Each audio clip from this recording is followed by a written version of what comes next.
시사의 1타 방송을 꿈꾸는 강남의 소리입니다. 이기는 선거라는 책을 최근에 냈는데요. 재밌게 읽었던 부분이요. 호남 민심이 안철수 쪽으로 갔다가 다시 문재인 쪽으로 돌아온 부분에 대한 설명이었습니다. 누가 호남의 사위이고 이런 게 중요한 게 아니고 호남이 지지했을 때 누가 가서 대통령이 될 수 있는가, 누가 가서 큰 사람이 될 수 있는가, 이 부분을 유권자들은 본 거다라고 해주셨어요.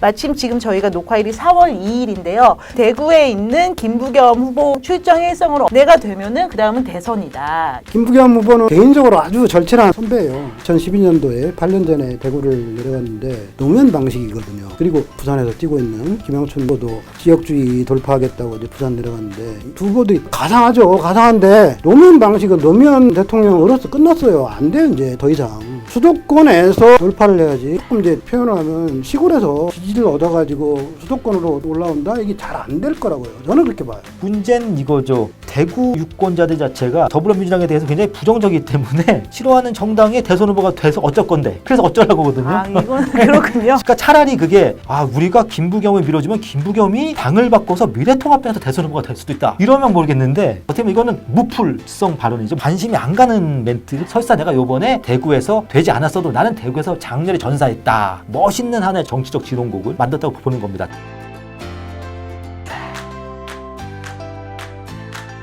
미래통합당에 뭐 사람들이 많잖아요. 뭐 황교안 대표도 계시고 박형준 위원장도 계시고 많이 계신데 유달리 유권자들이 김종인 위원장만 왜 이렇게 주목할 거라고 보시는 겁니까? 그 황교안 당대표는 당대표이긴 하지만 정치 쫓자 아닙니까? 국민들이 보기에도 국회의원 한 번도 못 해본 정치 쫓자를 별로 인정 안 하잖아요. 맨날 실수하세요. 그 양반이 뭐 왔다리 갔다리 해서 옳던 그러던 새누리당 정권 창출에 기여한 건 사실이고 4년 전에 더불어민주당 비상대책위원회 대표를 맡아서 일당을 만들어준 것도 사실이고 김종인 대단한 사람이다 라는 거를 뇌 속에 기억을 하고 있다고요. 그러니까 그 양반 입만 쳐다보고 있는 거예요 그냥. 봄이 오니까 꽃이 피는 건데요. 대부분의 사람들은 꽃이 피니까 봄이 오는 줄 알아요. 선거와 김종인의 관계는 봄과 꽃의 관계인데 마치 김종인이 오니까 이기는 것처럼 이제 유권자들의 머릿속에 프레이밍이 된 겁니다.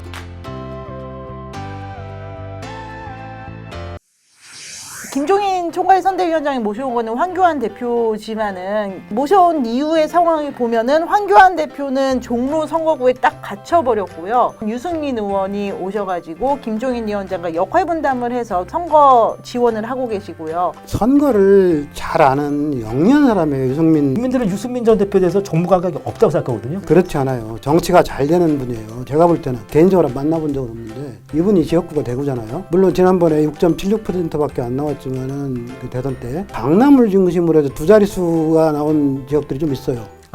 그렇죠. 강남 보수들. 그러니까 강남 좌파들이 이분을 좋아한단 말이에요. 그러면 그분들이 조국에서 이낙연으로 갈아타는 게 아니라 조국에서 유승민으로 갈아탈 수 있다는 거네요? 유승민 의원이 거리 생활을 끝내고 처음 나와가지고 어디를 나타났냐면 강남이죠. 송파로 가셨죠. 그다음에 서울 수도권 한 바퀴 쭉 돌았어요. 이분은 수도권의 중요성을 정확하게 꿰뚫어보는 거예요. 이분이야말로 진짜 정치가 되는 분이에요. 그러면은 강남 놔두고 갑자기 여수로 가버린 안철수 대표는 정부감이 진짜 없으신 거네요? 그런데 이제 이렇게 생각을 해야 돼요. 2012년 문재인 대통령이 낙선할 때 마지막 경부선 유세를 했는데 당선된 박근혜 대통령은 부산에서 서울로 치고 올라오고 그렇죠. 낙선한 문재인 대통령은 서울에서 부산으로 내려갔다고. 이게 패착이죠. 물론 지금 전라도에서 시작을 한 거는 패착으로 보이지만 거기서부터 시작해서 서울로 온다면 그래도 다소나마 선은 좀 얻을 수 있겠다. 저는 이렇게 봐요. 일종의 인서울의 하나의 그냥 도움닫기다.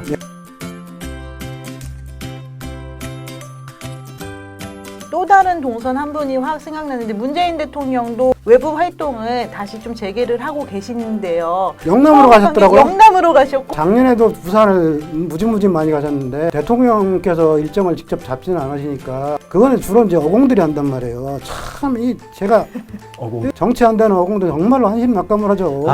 어떻게 보면 근데 그 어공들의 마인드는 여전히 전대원 마인드이기 때문에 전국 각지에서 올라오는 총학생회장이 중심인 강남 여론이 강북을 가지 강북 여론이 강남으로 안 넘어와요. 우리 2016년도에 광화문에서 촛불 시위할 때 어저께 몇 뭐였지? 그걸 보고서 광주, 부산, 대구 사람들이 또 하기라고 우리도 분발해서 더 모여야지 그랬지. 거꾸로 지방에서 몇 명 모였으니까 서울 사람들이 우리 더 모여야지 이렇게 했습니까? 안 그래요. 정확하게 서울 여론이 지방으로 내려가는 거예요. 그런데 사람이란 게 경험의 포로라고 성공한 모델을 잊지 못하더라고요. 신박이라는 분들이 대구를 잊지 못하는 이유, 신문이라는 분들이 부산을 잊지 못하는 이유가 그분들이 거기서 성공을 하셨거든요. 사람은 자기가 성공한 모델을 빨리 잊어야지, 어제 내가 뭘 해서 성공했지를 빨리 잊어야지 오늘 내가 성공할 수 있거든요. 그런데 그게 참 어렵더라고요. 사람이 자기 어떠한 그 관성에서 벗어나다는 게.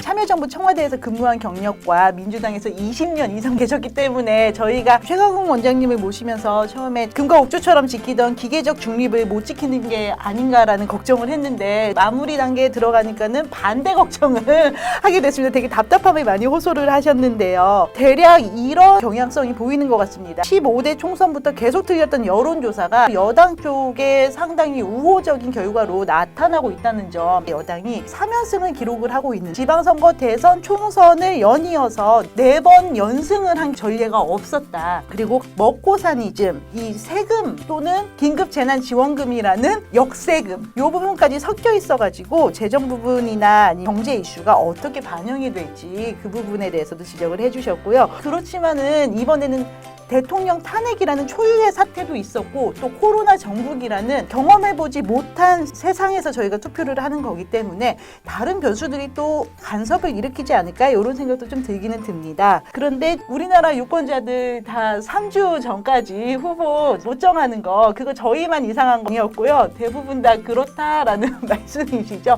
좀 더 생각하고 좀 더 깊게 판단해가지고 코로나에도 불구하고 투표장으로 가는 그런 일은 우리가 할 수 있지 않을까라는 생각이 듭니다.